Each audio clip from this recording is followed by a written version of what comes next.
Et bonjour la team TWP, j'espère que vous allez bien. Alors aujourd'hui, je suis super content parce que j'ai fait un achat un peu fou, mais euh, je, je pense avoir trouvé le, le- le top, le top du sac de couchage pour la rando. Alors, je vais vous en parler. Alors je me suis pris, j'ai mes notes là à côté parce que je ne veux pas oublier le moindre détail. Et avant de vous en parler, je vais vous expliquer un petit peu une chose.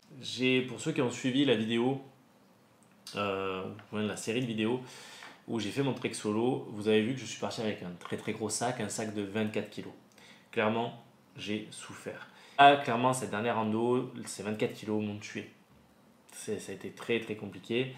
Euh, et c'est ce qui m'a déjà décidé de partir dans une nouvelle réflexion pour réduire le poids. Et il y avait surtout deux investissements qu'il fallait faire. C'était la tente, dont j'aurai sûrement l'occasion de vous parler d'ici quelques temps, euh, mais aussi le sac de couchage. Le sac de couchage, pour ceux qui ont vu la vidéo, vous aurez la fiche de toute manière, parce que ce sac de couchage là n'est pas du tout à jeter, mais pour la pratique de la rando avec bivouac, etc., ça devenait compliqué. J'avais un sac en synthétique qui, sur le papier, faisait 1,6 kg. La réalité, c'est qu'il faisait 1,83 kg. C'est lourd, c'est très lourd. Donc, il fallait que je trouve quelque chose, il fallait que je trouve une solution pour ça. Et j'ai tellement galéré par rapport au sac de couchage, j'ai tellement galéré que je voulais vous faire cette vidéo-là pour vous aider à y voir un petit peu plus clair. Alors, si vous n'êtes pas au courant, il existe trois types de sacs, entre guillemets.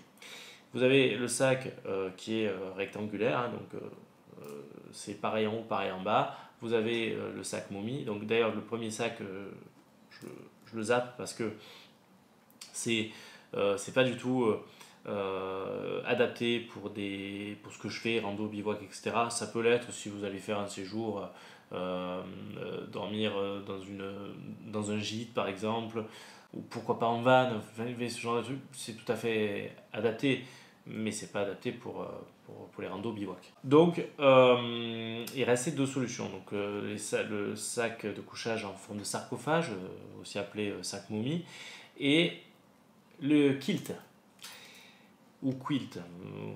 Pour faire ça, je vais dire kilt. Kilt, c'est une grande couverture que vous pouvez resserrer au niveau de. Il y a certains systèmes qui vous permettent de le resserrer au niveau des pieds.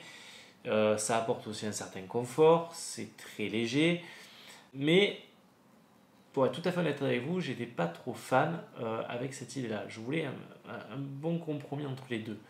C'est-à-dire avoir quelque chose où je peux bouger, être bien dans mon sac, ne pas se sentir à l'étroit et en même temps être au chaud. Donc j'ai voulu conserver quand même la partie, on va dire, momie, la forme sarcophage. Donc c'est ce que je vais vous présenter aujourd'hui avec ce sac euh, que je trouve absolument révolutionnaire. Je ne vous cache pas mes mots, mon enthousiasme par rapport à ce sac de couchage, parce que je trouve la conception super chouette. Alors évidemment, la marque ne me paye pas pour vous dire ça. La marque ne me l'a pas envoyé, c'est un achat personnel. Voilà, il n'y a pas de pub cachée, il n'y a rien. Tout ce que je vous dis, c'est ce que je pense avec la plus grande sincérité de ce sac de couchage. Je me suis orienté vers une marque américaine. Pourquoi? Parce que aux États-Unis, il y a trois grands treks. Le CDT, le PCT et le Appalachian Trek, ou Trail, je me souviens plus trop. Et ce sont trois treks de très longue distance. C'est-à-dire que le premier, je crois, il fait 3005, enfin le dernier que je viens de vous dire, il fait 3000, dans les 3500 mètres, 3500 km, pardon. Et le CDT, je crois, il fait quasiment presque 5000 km. Vous vous rendez compte de marcher les 5000 km, enfin, c'est un truc de fou. Et j'ai beaucoup entendu parler de personnes qui revenaient d'un PCT ou voilà, d'un de ces trails-là, qui disaient qu'il y a vraiment des marques américaines qui ont développé à fond pour ces personnes. Et le but, c'est de partir le plus léger possible. Donc, je me suis orienté sur différentes marques, j'ai un peu regardé, j'ai vu des marques complètement folles avec des prix de fou. J'ai dit non, mais là c'est pas possible. Et je suis tombé sur cette marque. Je me suis donc orienté vers la marque Sierra Design. Donc le modèle que je vous présente aujourd'hui, c'est celui-ci, c'est le Sierra Design Cloud 20. Alors attention, je préfère déjà vous prévenir parce que vous pouvez vous tromper un petit peu sur Internet.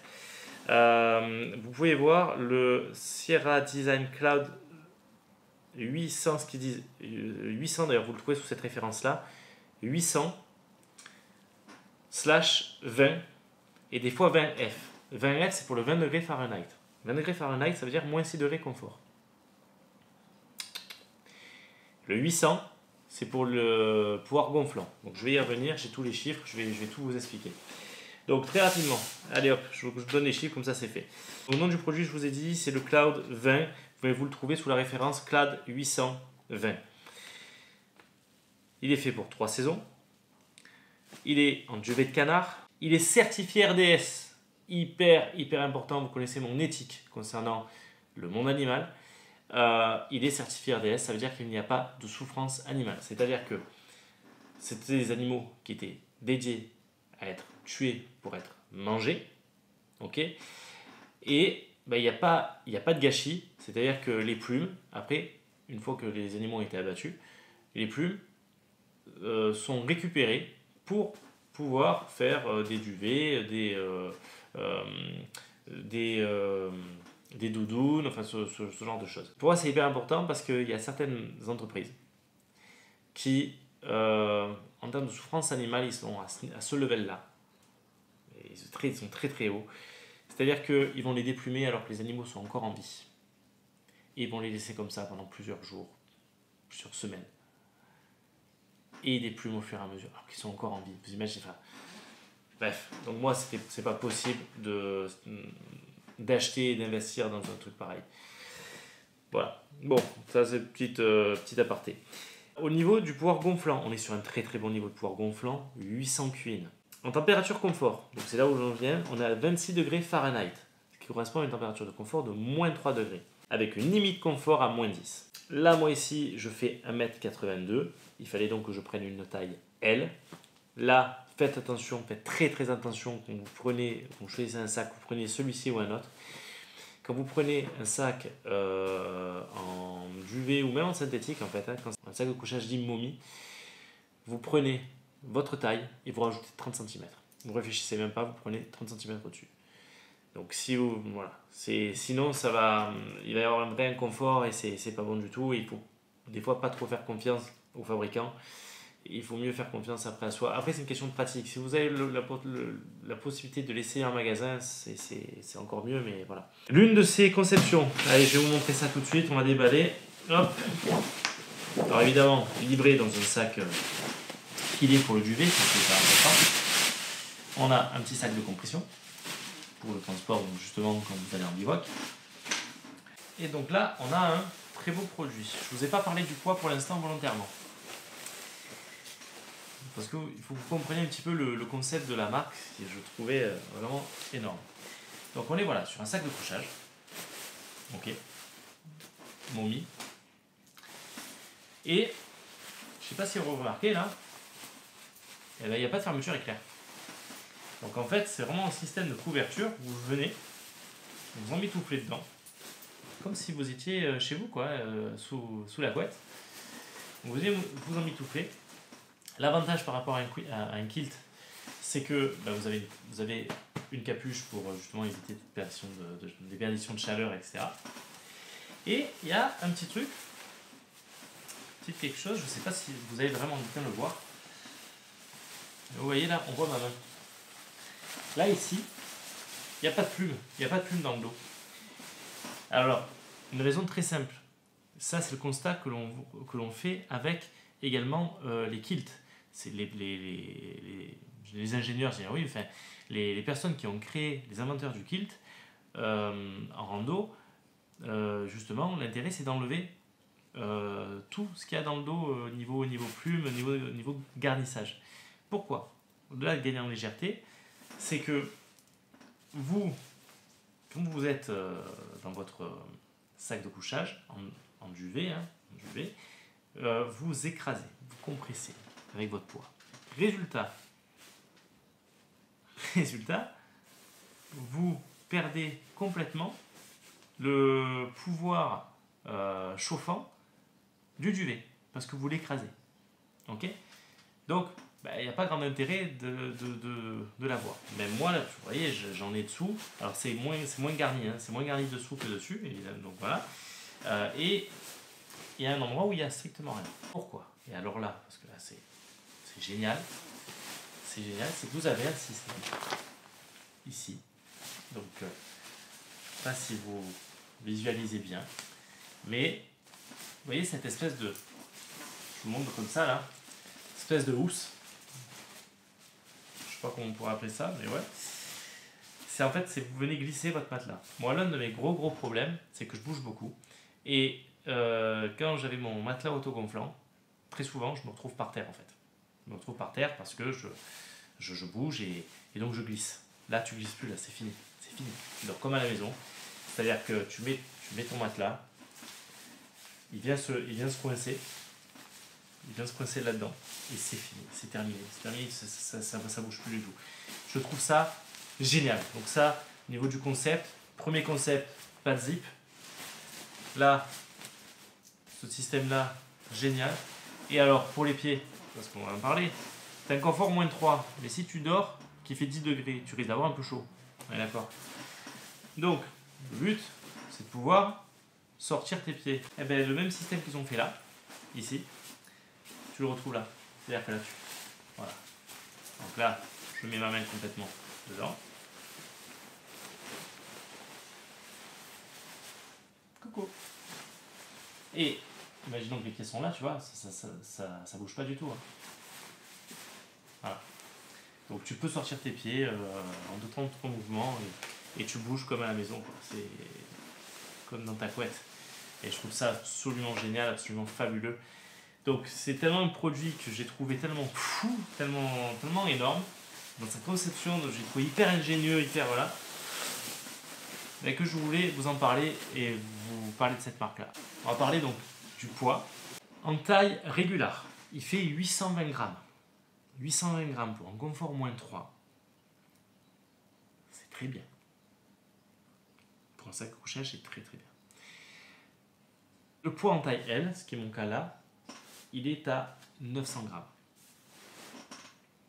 Forcément, il y a plus de tissu, un garnissage un peu plus important. Le tissu, on a l'habitude souvent de voir du 20 deniers. Là, il est en 15 deniers.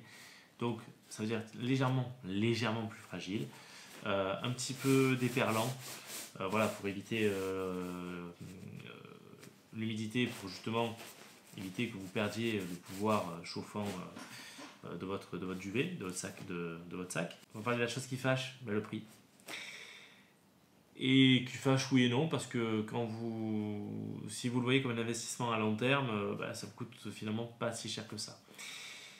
Le prix. Alors, vous allez le trouver sur des sites entre 300 et 360 € à peu près.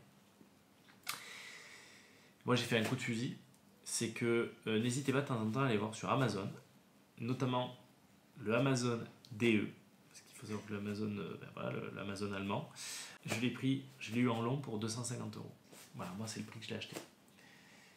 Donc évidemment pour 250 je ne regrette pas du tout. Voilà, après il suffit que vous arriviez à le toucher, même s'il est à 280, ça reste une très belle affaire.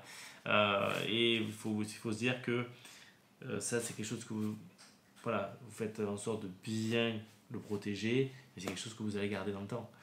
Donc voilà, c'est génial. Alors oui, je ne vous ai pas juste précisé parce que je le vois là maintenant, mais voilà, je vous en parle. Vous en avez ici, c'est juste pour le pendre, parce qu'il y en a qui aiment bien le pendre à un cintre, plutôt que de le laisser dans le sac. Moi, j'ai pas la possibilité de le laisser dans l'armoire comme ça, donc il vaut mieux qu'il soit dans son sac comme ça ici, pour que je mette dans un placard après.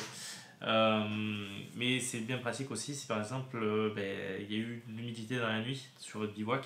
ben, ça vous permet de pouvoir essayer de détendre quelque part, quoi. Vous prenez votre robe en tente, vous tirez, vous prenez une corde, un peu de paracorde ou autre, vous accrochez ça entre deux arbres et vous le laissez pendre le temps que ça sèche. Voilà, j'espère que cette présentation de produit vous aura plu.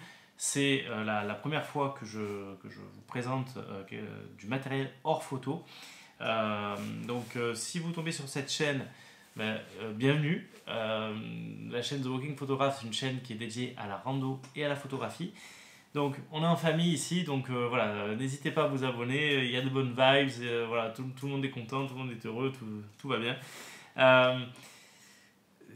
Voilà, si vous avez apprécié, ben, un petit pouce en l'air, n'hésitez pas à commenter, à me poser aussi des questions, parce que si vous avez d'autres questions pour lesquelles je peux vous répondre, je serai très très heureux d'y répondre, donc posez-moi vos questions en commentaire. On se retrouve très bientôt pour une prochaine vidéo, et en attendant, comme disait Chris McCandless, le bonheur n'est réel que s'il est partagé. Gardez bien ça en tête, mes amis. Allez, ciao tout le monde.